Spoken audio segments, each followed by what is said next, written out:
আসসালামু আলাইকুম। হাজির হয়ে গেলাম নতুন আরেকটি গল্প নিয়ে। আজকের গল্পের নাম নূরের প্রেম ও নিঃশেষ সাম্রাজ্য।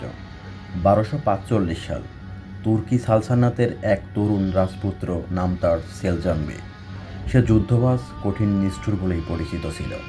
একদিন যুদ্ধের প্রান্তে ধরা পড়ে যায় এক রহস্যময়ী কুর্দিশ কন্যা, নূরজাহান। সে ছিল বিদ্রোহী দলের গুপ্তচর, কিন্তু তার চোখে এমন এক আগুন যা সেলজানকে কাঁপিয়ে দেয়। সেদিন প্রথমবার কোনো বন্দিনীর চোখে প্রেম খোঁজে সেলজান।